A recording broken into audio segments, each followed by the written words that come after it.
আসসালামু আলাইকুম। আজকে আমরা জানার চেষ্টা করব ৳৫০,০০০ র প্রোডাক্ট ৳৭০,০০০ য় বিক্রি করেও কিভাবে মাস শেষে ৳৫,000 থেকে ৳৭,000 নেট লস হয়। হ্যাঁ, আমরা হিসাবের সুবিধার্থে ধরে নিব প্রোডাক্টের দাম ৳৫০০ এবং প্রতি পিস আমরা বিক্রি করেছি ৳৭০০ করে। Total ১০০ piece. ওকে? তো চলেন আমরা জেনে নিই ম্যাথমেটিক্যালি বিষয়টা কিভাবে কাজ করে। আমরা শুরুতে ধরে নিব প্রোডাক্টের প্রাইস ৳৫০০ এবং পরিমাণ ১০০ পিস। টোটাল তাহলে খরচ ৳৫০,০০০। তাহলে আমাদের টোটাল প্রোডাক্ট ব্যয় হবে ৳৫০,০০০ এবং প্যাকেজিংয়ের খরচ হবে ৳৪০০ ১০০ পিসের জন্য। অ্যাড কস্ট আনুমানিক $১০০ বা ৳১৫,০০০। বর্তমানে রোয়াস আনুমানিক ৫, অর্থাৎ আপনি ৳১০০ খরচ করলে ৳৫০০ র মতো সেল হবে। সেই হিসাবে আপনি যদি ৳১৫০ খরচ করেন তাহলে ৳৭০০ র মতো সেল হবে বা এর চেয়ে বেশিও হতে পারে। আমরা ধরে নিলাম এইটা একটা। প্রোডাক্ট আমরা যেগুলো পাঠাবো সবগুলো তো আর কাস্টমার নিবে না। তো এর মধ্যে ১৫% এর মতো রিটার্ন হয় আনুমানিক।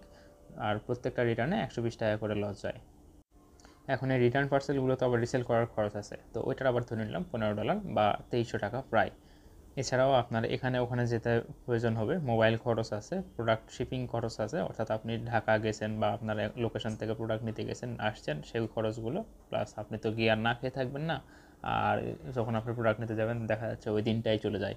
সেই হিসেবে সব মিলায় আপনার খরচ ধরা হয়েছে ৳৫,০০০। তো এখন আপনার মোট খরচ আসতেছে ৳৭৪,৫০০ আর মোট বিক্রি হয়েছে আপনার ৳৭০,০০০। Net loss ৳৪,৫০০। এরপরেও এখানে আরও অনেক কিছু বিষয় আছে, যেমন লেবার কস্ট আছে একটা।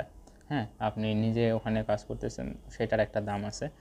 তো ইনিশিয়ালি যেহেতু আমরা ওই হিসাবটা ধরি না যে কোনো লস যাচ্ছে কি যাচ্ছে না, বাট আলটিমেটলি তো কোনো দিন ধরবো, তখন গিয়ে হিসাব করলে দেখা যাবে আরও বেশি হয়।